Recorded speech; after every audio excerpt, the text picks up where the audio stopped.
If someone told me a year ago that my stepson would be the one to make me question everything I thought I knew about love, loyalty, and boundaries, I would have laughed in their face. No, not Ethan. Not the quiet, respectful, always had his head down Ethan. But life has this twisted way of proving us wrong in the most unexpected, most intimate ways. What happened left me absolutely speechless. And if I'm being honest, I still don't know if I should be ashamed or relieved that someone finally saw me. You ever feel like you're living with a ghost? Like the person you share a bed with sees right through you? Touches your body, but never your soul? Talks to you, but never really hears a word you say. That was my life. Day in, day out. Smiling at friends, making dinner, folding laundry like a good wife does. While on the inside, I was crumbling, fading, disappearing piece by piece. Now, I'm not saying what happened between me and Ethan was right. God, no. But I am saying that sometimes, when the people who are supposed to love you stop seeing you, you start gravitating toward the ones who do, even if it's the one person you never should. I didn't plan for any of this. I didn't go looking for it. But when it came knocking, it knocked loud. And it didn't care about bloodlines, wedding rings, or guilt. It started with small things. A look. A conversation that went deeper than usual. A moment that should have ended, but didn't. I'll walk you through it all. The silence in my marriage. The guilt.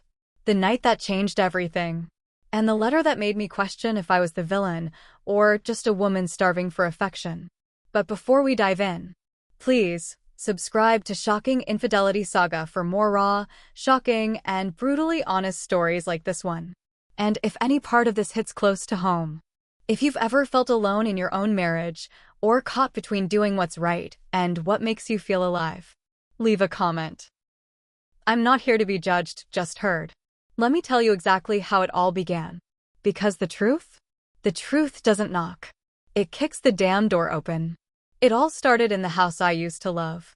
You know, the kind of home you dream about when you're young. White fence, flower beds, a porch swing. All of it. From the outside, we looked like we had it all. But inside, it was quiet. Too quiet. The kind of quiet that doesn't bring peace, just loneliness. I'm in my early 40s. Been married to David for 9 years. Back then, he swept me off my feet. He was charming, successful, confident, the kind of man who made you feel like you were the only woman in the room. But over the years, that version of him faded. Slowly but surely.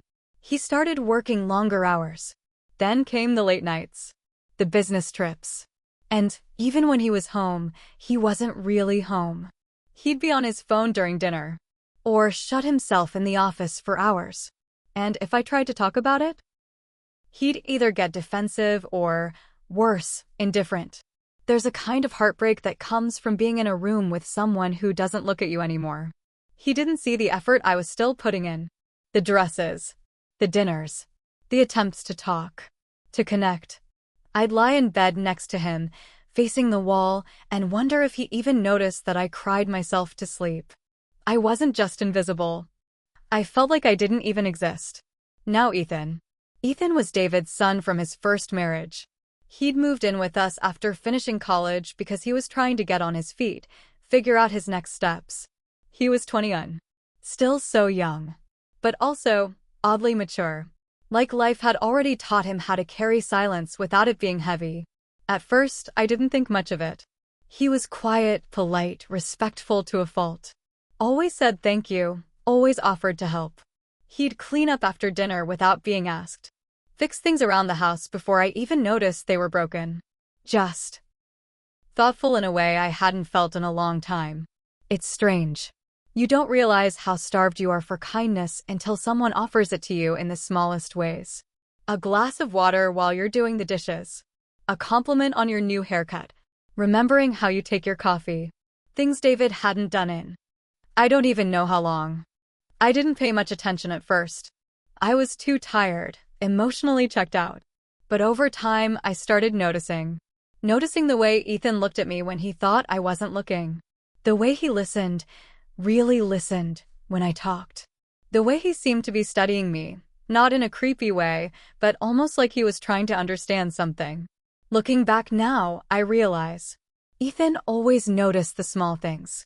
I never realized how deeply until it was too late. He'd come downstairs in the mornings, nod toward the stove and say, "Coffee's ready. Made it the way you like it." And I'd just stare at him, stunned. David had stopped doing that years ago. I remember this one night, David was out of town again. Another conference.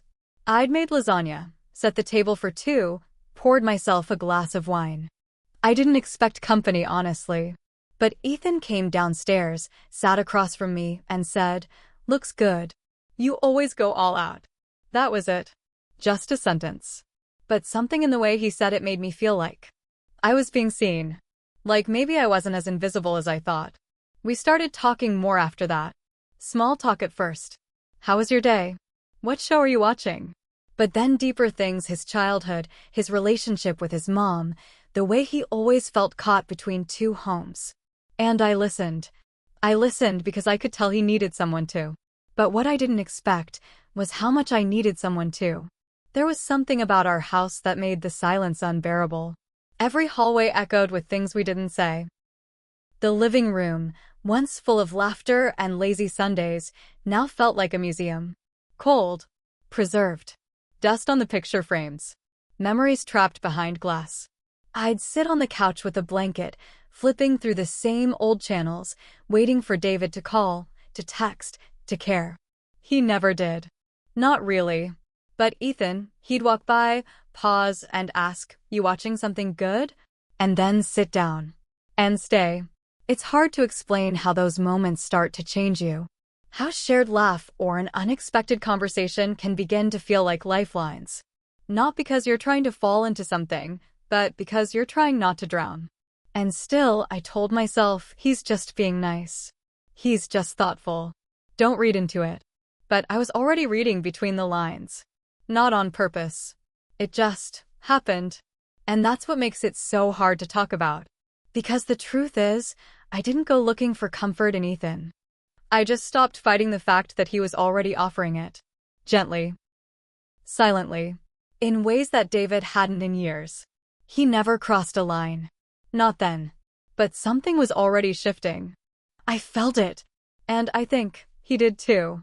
It was supposed to be a family weekend. Just the three of us, me, David, and Ethan. I'd planned a nice dinner. Made his favorite, actually. Roasted garlic chicken, mashed potatoes, fresh greens, even baked a pie. I don't know why I tried so hard. Habit, I guess. Hope, maybe. But David called that afternoon. Said something came up at work. A last-minute trip. He wouldn't make it home in time. Again. Said he was sorry in that detached, rushed way that didn't really sound like sorry at all. I just nodded and told him I understood, even though a part of me wanted to scream. So, there I was, standing in the kitchen in a dress I hadn't worn in months, makeup done, dinner ready, and no one to share it with. At least, that's what I thought, until Ethan walked in. He paused in the doorway, looked around, and said, "Wow, this looks amazing." I forced a smile. Told him dinner's ready if he's hungry. He nodded, sat down at the table, and for the first time in what felt like forever, we ate together. Just the two of us. No distractions. No half-hearted texts or clinking forks in silence. He noticed I'd done my hair, that I had makeup on. And then he said something so simple, but it stopped me cold. "You should smile more. It looks good on you." It wasn't flirtatious. At least, not obviously. It was said so casually, like a passing thought.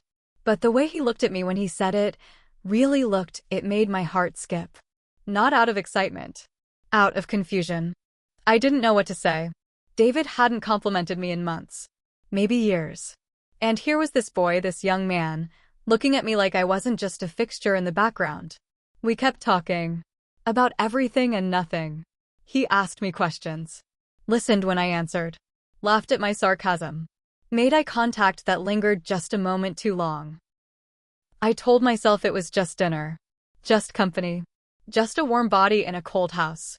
But something shifted that night. After dinner, I started clearing the plates. Normally, Ethan would help and head back upstairs. But he didn't. He stayed, leaned against the counter while I wiped it down. Just standing there. Not saying much, but present. Fully present. When I turned to face him, he didn't look away. There was this stillness.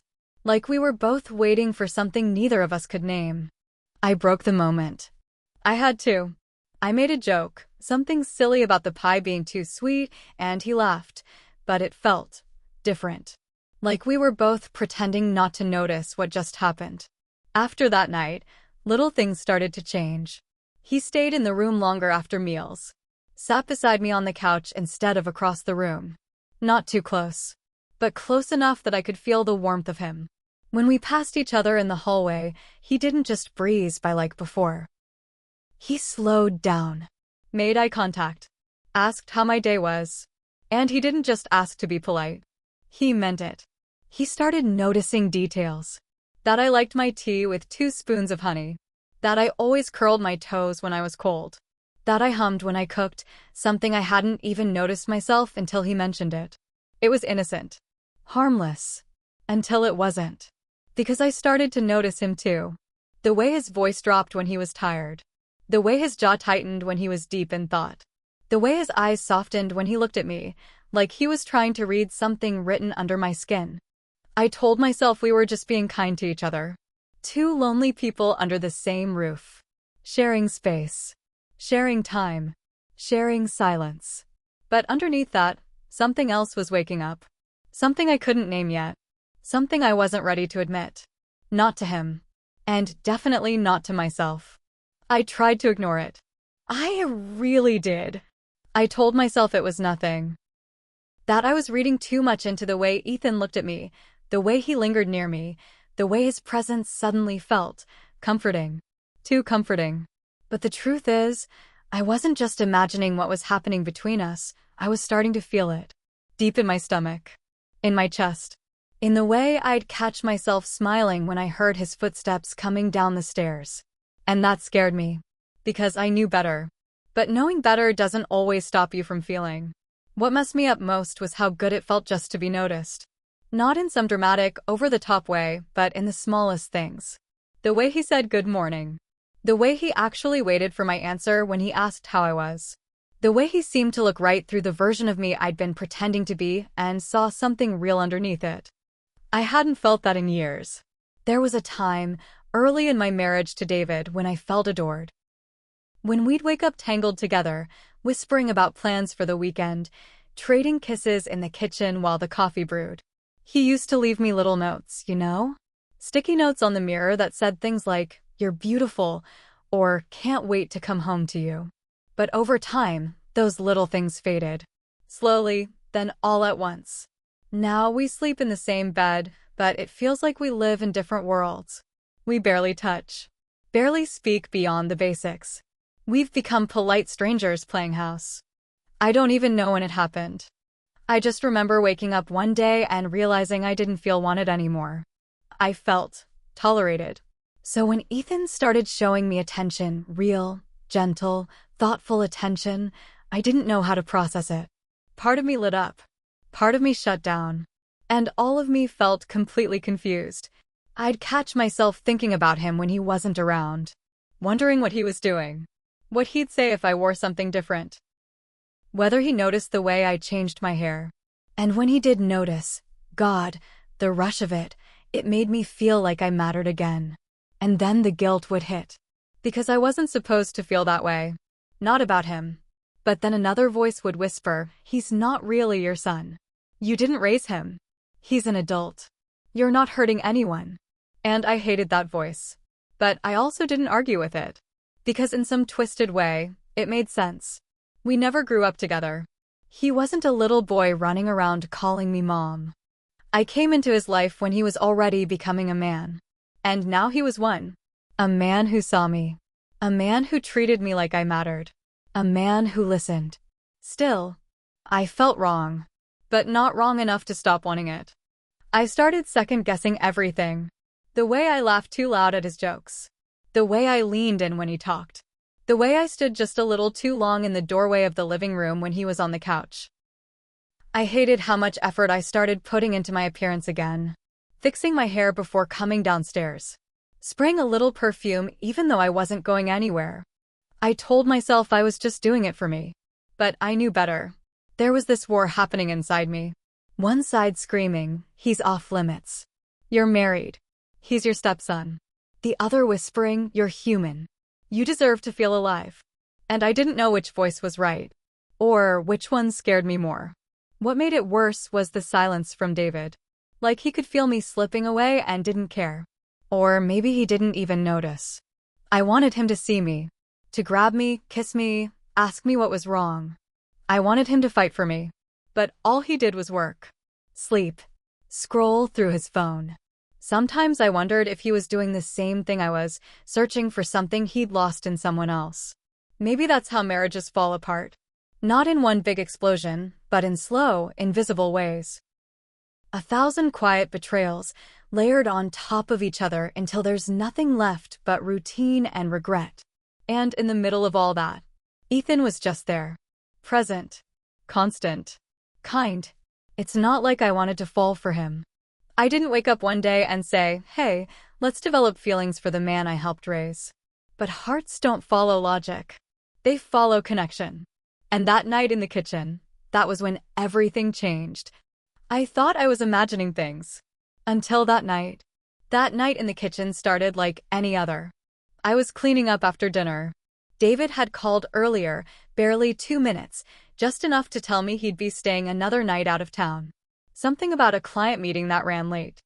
I could barely hear him over the sound of a woman's laughter in the background. I hung up before he finished talking. I stood at the sink, hands in soapy water, just staring out the window. It was dark outside. Quiet. Still. The kind of quiet that wraps around you like a blanket you never asked for. And then Ethan walked in. I didn't hear him at first. But I felt him, his presence. I turned slightly and there he was, leaning on the counter with 2 glasses in his hand and a bottle of wine under his arm. Figured you could use some of this, he said. I smiled, weakly, and nodded. He poured us both a glass. No words, just the sound of the wine trickling and the rain tapping against the window. We sat down at the kitchen table, side by side, not across from each other. Closer than usual. We talked. About little things at first, his job search, music, movies. Then it shifted. Deeper stuff. He told me about his mom. How she left when he was 13. How she barely called. How he learned early not to expect people to stay. And I listened. Not just to his words, but to the pain behind them. That deep, old ache of abandonment. It mirrored mine in ways I couldn't ignore. I shared too. Bits and pieces. I told him how I used to feel wanted. How David used to surprise me with flowers, used to leave notes on the bathroom mirror. How those things stopped. How I couldn't remember the last time I felt loved. He didn't interrupt. He just looked at me, and for the first time in a long time, I felt like someone was really seeing me. We laughed at one point, some dumb joke he made about our shared love of terrible reality TV. I reached out, touched his arm, lightly. A reflex, really. And then, he touched mine in return. Just a soft tap, a gentle squeeze. But it was enough to make me freeze. Because that moment, it felt like more. And I think he felt it too. Because he pulled back, slowly, eyes searching mine like he was waiting for me to tell him what to do next. But I didn't say anything. I just smiled and looked away. We didn't talk about it the next day. Or the day after. But the air between us shifted. Warmer. Heavier. Tense in a way that made my chest tighten and my breath catch without warning. The nights started getting longer. Or maybe it just felt that way. One evening, David called and we argued again. About nothing. Or maybe everything. I ended up hanging up on him. Again. I stayed downstairs, curled up on the couch, tears silently falling down my cheeks. I didn't even try to wipe them away. And then Ethan walked in. He didn't say a word. He just sat beside me, still and quiet. And when I finally turned to him, he saw my tears and without hesitation, he reached up and wiped one away with his thumb. His touch was gentle. Not forceful. Not demanding. And that's what scared me most. It didn't feel wrong. It felt safe. He leaned in, just a little, like he was waiting for permission. I didn't move. I didn't speak. I just closed my eyes for a second longer than I should have. He pulled away, didn't push. Just sat with me, the way no one had in a long time. After that, the little things kept piling up. He brushed my hair behind my ear once, completely innocent, but the way my skin lit up from that one small gesture, it haunted me. We started lingering in rooms longer. When we watched TV, he'd sit just close enough that our legs would touch. When I laughed, he'd look at me like he was memorizing the sound. It was subtle. So subtle. But it was happening. And the way I reacted to him? That was changing too. There was this moment in the hallway. I had just come out of the shower, hair damp, robe tied tight, and he was coming from the other direction. We both stopped, eyes locking, no one saying a word. And in that silence, something passed between us. Not a word, not a touch, but something. And it couldn't be undone. The storm came out of nowhere that night. The wind was howling through the trees, bending the branches until they looked like they might snap. Rain pounded against the windows like fists. And just as I was reaching for my glass of water, the power went out. Everything went dark. Quiet, except for the storm raging outside. I lit a few candles, grabbed a blanket, and made my way to the fireplace. I hadn't used it in months. It always felt like a luxury, something saved for family nights that didn't happen anymore. But in that moment, it felt necessary, like I needed something warm, something real. I had just gotten the fire going when Ethan came downstairs. He looked around, taking in the candles, the flames dancing on the walls, and asked if I was okay. I nodded. He sat across from me at first, then moved closer when I offered him part of the blanket. The heat from the fire mixed with his presence made everything feel suspended, like time had slowed down just for us. We talked. Softly, like the storm might hear us if we spoke too loud. He told me he never liked storms growing up.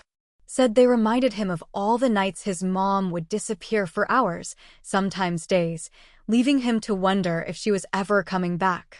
He said the worst part wasn't the absence, it was the not knowing. The waiting. I didn't know what to say to that. So I said the only thing that felt honest.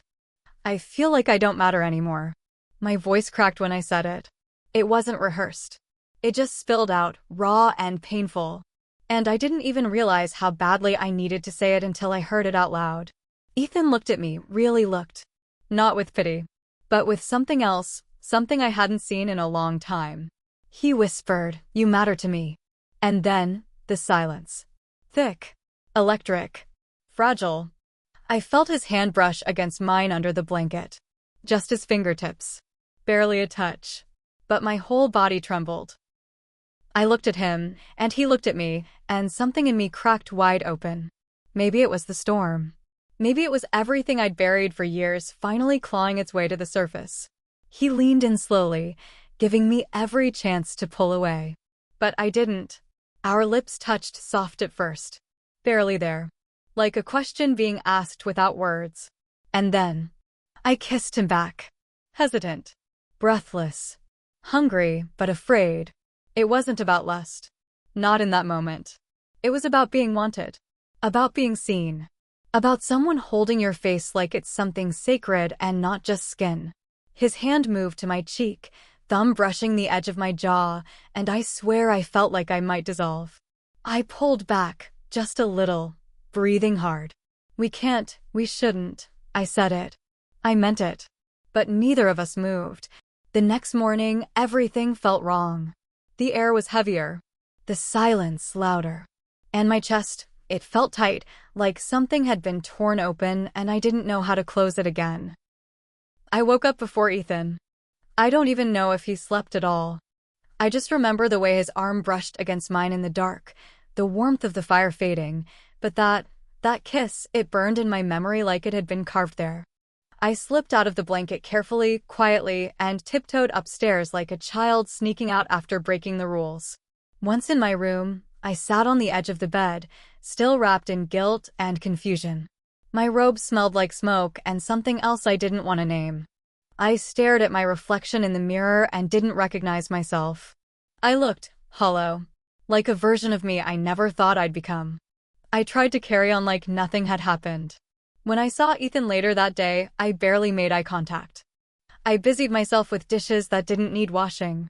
He stood in the doorway for a moment, like he wanted to say something, but then he just walked away.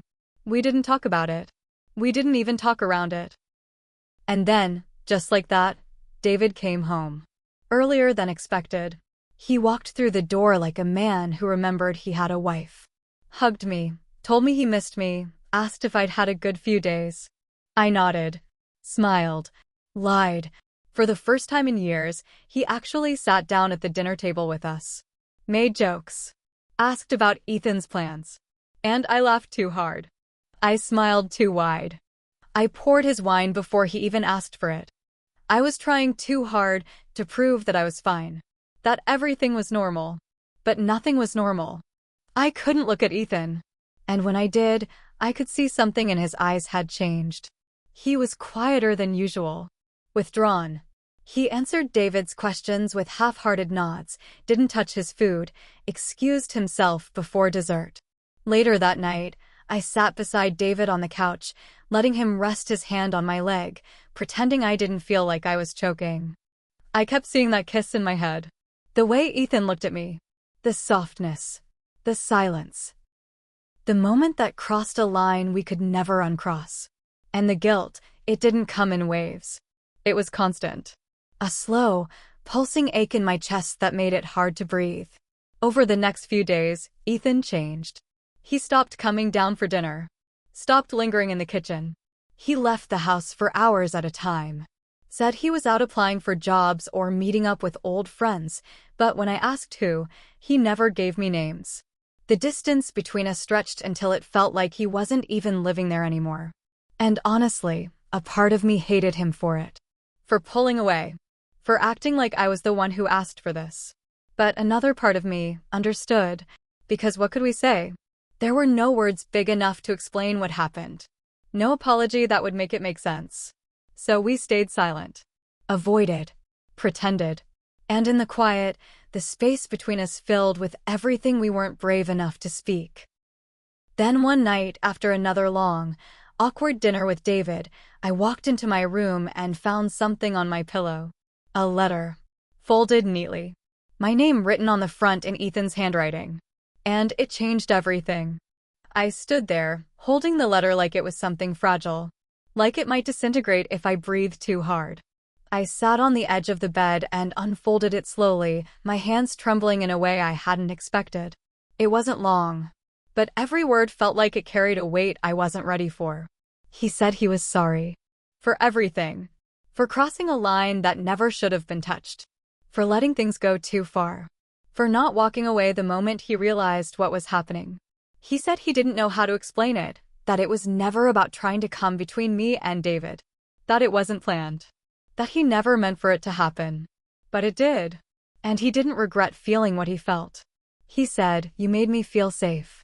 Seen. Like I wasn't broken." And I didn't know how to handle that. He wrote that he was leaving not forever, maybe, but for now. Said he needed space. Time to figure out what all of this meant. If it meant anything at all. And that last part? That hit me the hardest. If it meant anything at all. Because I didn't know the answer to that either. I folded the letter, placed it on my nightstand, and just sat there in silence. The kind of silence that feels loud. Deafening. What we did was wrong. I know that. I've known it from the beginning. But I kept asking myself over and over, was it worse than being completely ignored?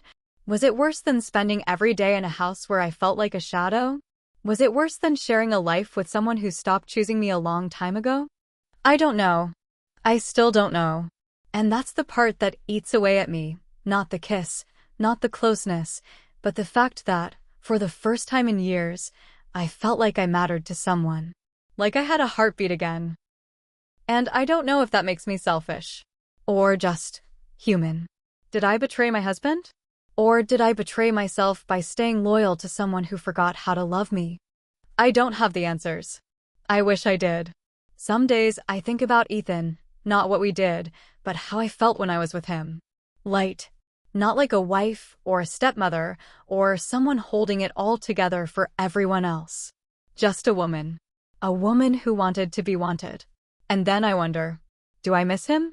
Or do I just miss the way he made me feel? Have you ever found yourself emotionally starved in a relationship? Not just lonely, but unseen? Like you're screaming into a void and no one even turns their head? Because that's what it felt like for me. Day after day. Year after year. So I want to ask you, would you judge me for what happened? Or would you understand? Would you understand what it feels like to be touched gently after years of coldness? To be looked at like you're someone after being treated like no one? Please, share your thoughts with me below. I want to hear from people who've lived in that same silence. Who've made choices they didn't plan. Who've loved in the gray areas of life where nothing is simple and nothing is clean. And if this story made you feel something, anything, please don't forget to like this video, subscribe, and turn on notifications. There are more stories like this. More truths waiting to be told. Only on Shocking Infidelity Saga. Because sometimes the stories we're too afraid to say out loud are the ones that free us. And before I go, I want to leave you with this. It's easy to point fingers until you've lived a quiet life of being overlooked. It's easy to say, I would never, when you've never sat across from a person who made you feel alive in a house that made you feel dead. Sometimes, the biggest betrayals don't come from a single choice. They happen slowly, in the little ways we stop showing up for each other. In the moments we choose silence instead of love. Distance instead of presence. Sometimes, the real betrayal is letting the person beside you disappear without ever asking where they went. So please, don't wait until it's too late to be seen. And don't wait until it's too late to see someone you've been ignoring.